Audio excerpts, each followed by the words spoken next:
The subject of tonight's webinar is thinking in systems.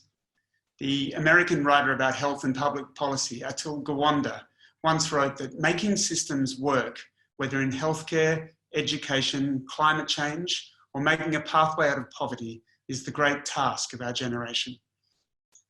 But what exactly does this rather voguish term systems thinking mean? What are its core components? And how can it be used to reimagine government? To find out, we have a great panel tonight. Professor Deborah Blackman is a member of the Public Service Research Group in the School of Business at UNSW Canberra. Deborah writes frequently on the public service and is co-author of a 2019 paper for the research group entitled How Can Systems Thinking Enhance Stewardship of Public Services? Our second panellist and a co-author on that paper is Dr. Luke Craven. Luke works at the Australian Tax Office and he's head of the Foresight team at the Tax Office, which works on the future of the tax and superannuation system in order to help the ATO to respond to change. Finally, Adrian Brown is Executive Director of the Centre for Public Impact based in Sweden. Adrian has more than 15 years experience working in government, performance and transformation in the UK and internationally. Adrian, I'd like to start by asking you, just so that we can you give us some definition of what thinking in systems means and how it applies to our subject tonight, reimagining government?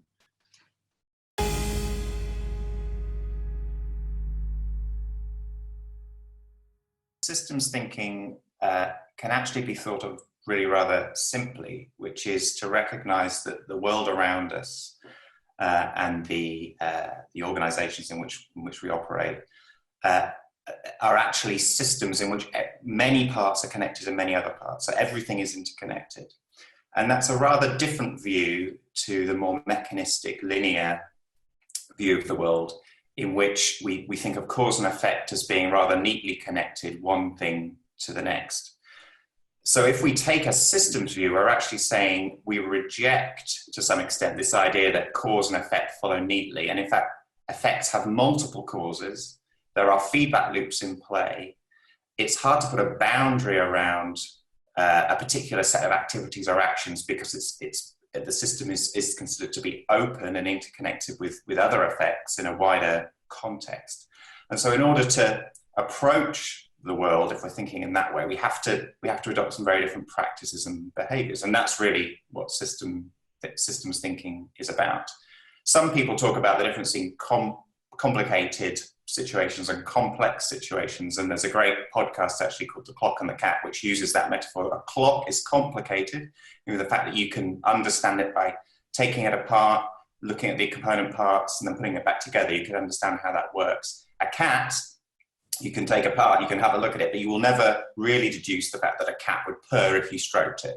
And that's the difference. That's another way of thinking about the difference between complicated situations and complex situations. So systems thinking is helping us to walk into that space of complexity and try to respond to that in a coherent way.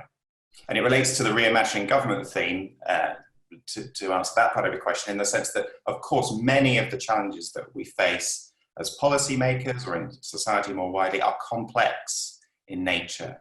And so how our governments are structured, the processes and systems we follow, the way we think about policymaking, accountability, et cetera, we possibly want to think a little bit more systemically if we want to be successful in addressing complex challenges than perhaps we have done in the past.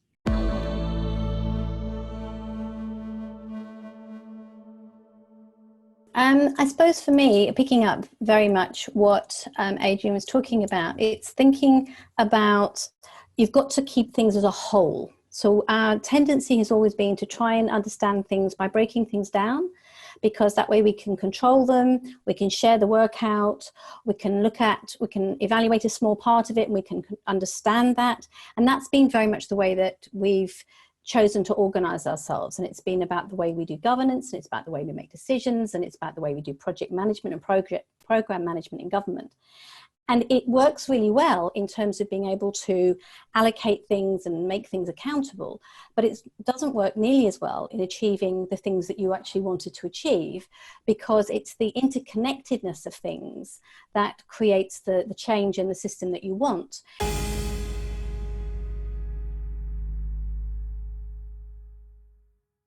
So I work very much in the people and system space, looking at HR, and there's much discussion all the time about the need for alignment, and we need to make sure that all the different parts of HR fit together, which sounds great. But then what happens is we then have a recruitment team and a development team and a team that's looking at remuneration and performance. And although there is some discussion about the fact they have to work together, the implication of what happens in one part is not well understood when they realise what they've done elsewhere. And a colleague of mine, Sue Williamson, frequently does what she does. She looks at all the policies and puts them together in a systemic map and starts to realise that actually this isn't going to work the way you wanted it to, because this bit and this bit are actually working against each other. So one of the first things we can do is we can look at the things we've done in terms of our governance to realise how the bits are working together or working against each other. And so maybe that's my first example for you. Luke, you're a public servant. Tell me, why is systems thinking popular now, do you think? It seems that in some ways it's a response to the increasing complexity of the problems governments face. So I might start by answering your question in a slightly different place, which is to ad-lib off some of Deborah and Adrian's comments about how we define or think about systems thinking in government, or how systems thinking connects to reimagining government. Because I think the tendency in this conversation is to actually create straw men. I don't think there is a systems thinking utopia, and I don't think there is a linear reductionist thinking dystopia in our world. I don't think thinking in systems or not thinking in systems is a binary choice.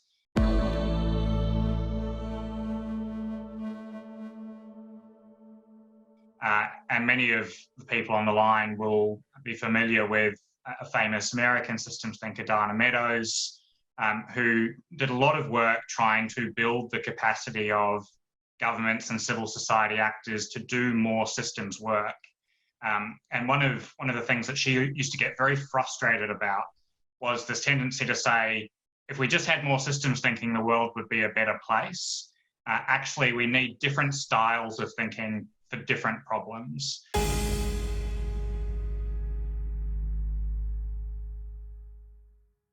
And actually, systems thinking will often go hand in hand with our more structured approaches to problem solving, which might need to, by necessity, focus on a particular piece of the problem in isolation from others. And so one of the ways that we talk about this in the ATO is that there's a necessity to operate at different levels of Zoom simultaneously so that we can solve the very neat challenges that we have to in Westminster forms of government with, kind of necessary silos or single point ministerial accountability, while also taking seriously what systems thinkers have been talking about, as Adrian said, which is seeing that bigger picture, recognizing there's no linear cause and effect, confronting that complexity. Why do I think this is quite an in vogue topic of conversation right now? I think partly it is because of an increasing recognition of the complexity of public sector challenges. Can you give examples of governments who you think are thinking effectively in systems, and what does that look like? So, for example, if you're focusing on relationships and not just on sort of the points in a system, if you're thinking about how different parts of a system interact, if you're trying to reach across organizational silos and say, how can we collaborate? If you're thinking about, as Luke was just saying, outside of the boundaries of your organization, these are all system thinking practices, and I'm sure we can all think of examples of that. I would highlight one actually in Australia right now, which is, I was listening to Chris Eccles yesterday, the Victorian secretary in DPC, and he was describing the response to coronavirus across government. And he was talking about how they're oriented around missions, how they've tried to completely get out of the silos because they recognised that they weren't going to work in terms of the complex response and fast-moving response required for corona.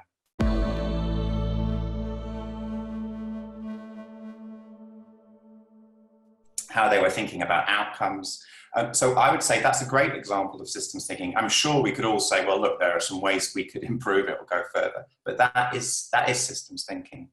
Another one I'd point to outside of the Australian context is in Finland, where they talk about experimental approaches to government. So rather than setting policy as a definitive sort of statement of what they want to achieve and how they're going to achieve it, they say, well, look, this is the direction we want to head. Let's take an explicitly experimental approach. Let's try things. Let's see what happens, and let's bring people together from a diverse range of across government and outside of government to talk about it, and then improve it.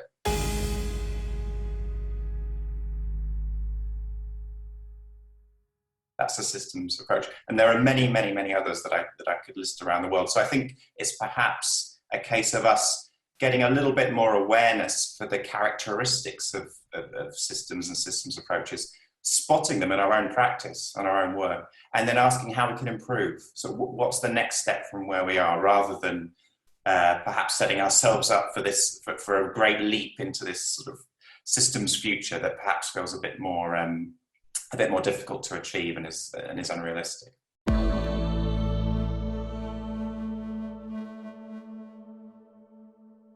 Just quickly before I turn to Deborah and Luke, it's really interesting, Adrian, you mentioned the Finnish example, because in your telling, Finland has promoted an experimental approach to policymaking. That tends to run up, doesn't it, in traditional government systems against government's great aversion to risk. And we'll try something, it fails, we'll get flogged. We'll get flogged in the media, we'll get flogged at the polls, whatever. How has Finland managed to do that? That always seems to me a particular stumbling block to systems thinking, which is very much about trialing things, seeing if they work. Systems are complex. We don't know how the system's going to respond, so let's trial stuff. But that's often difficult in real world politics. You're right, and I think maybe the Finnish, it's important not to say let's copy and paste. I mean, that's another thing about systems, is you can't just say what worked over here will definitely work over there.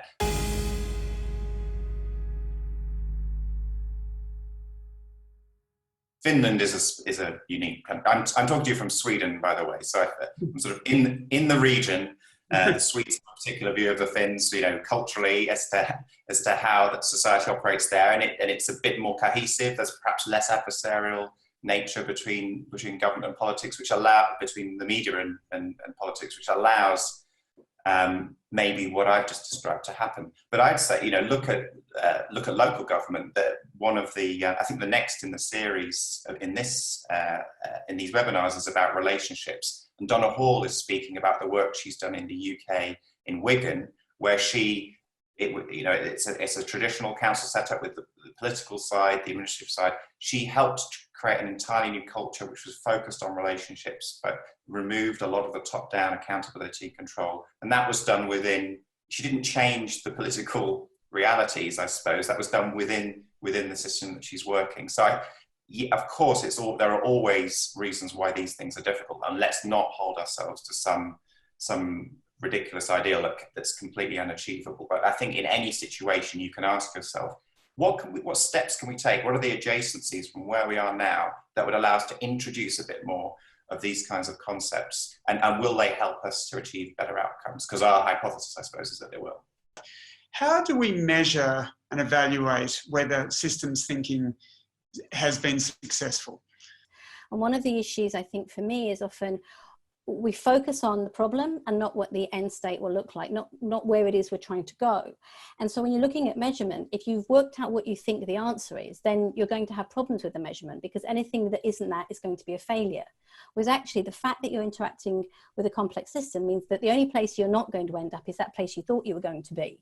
And one of the hard bits is accepting that that's okay.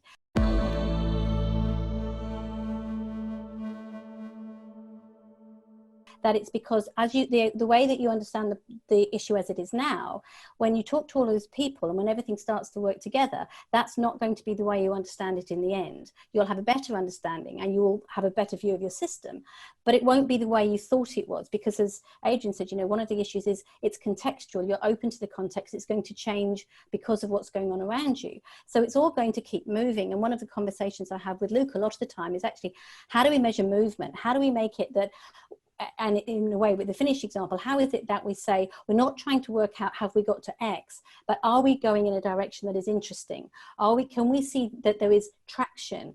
Are we going to try and work out, can you evaluate whether relationships are working, for example, rather than did you do X? I'm doing some work with Jean Hartley and Fiona Buick, looking at some work where there's been some really successful collaborations in different places. And one of the things we've realized is that actually to collaborate effectively is really difficult, and that it's a skill. And so if we're thinking about systems thinking, it's about, we don't want everybody to think the same way. We want that tension, we want the differences.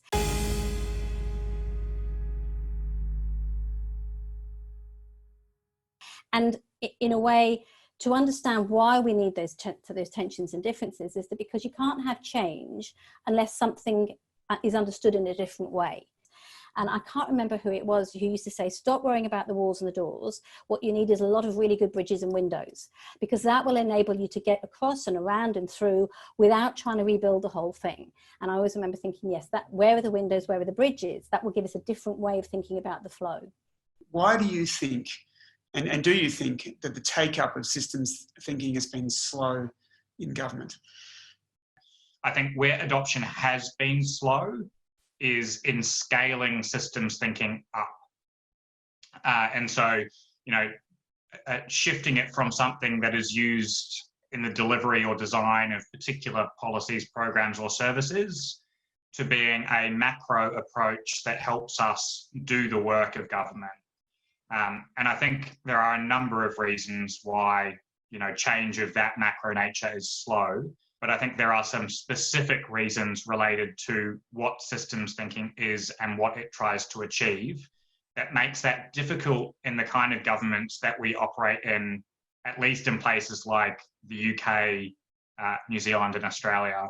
And people have heard me talk about this before, very likely, but those are things like accountability frameworks, risk frameworks, project management frameworks, the relationship between government and the public sector, all of which in their own ways limit the ability for systems thinking to operate at scale.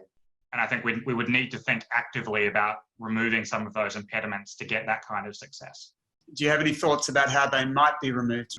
Again, sort of public sector nerds on the line will know that there's some very interesting public sector reform going on in New Zealand at the moment, quite focused on changing the accountability structures in government.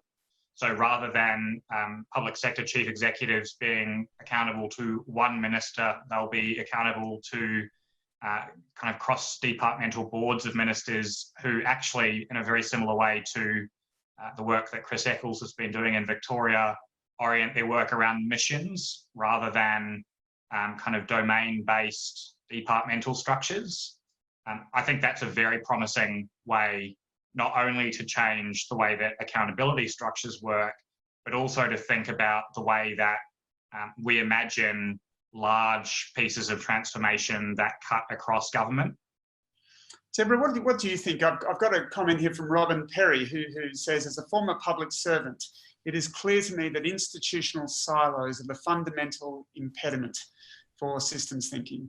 And that these silos are usually underpinned by competing agendas, which undermine the willingness to collaborate.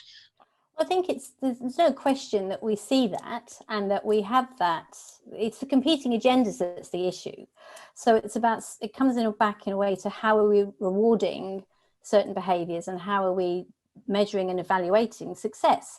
Because if the success is that you can achieve your agenda, even if it's going to reduce the capacity to achieve the long-term outcome, then inevitably that is going to be a problem. So we come back to governance, which in a way is what we've all been talking about as we've gone through, is how do you choose, if you think about what governance is, it's how do you choose to organise yourself.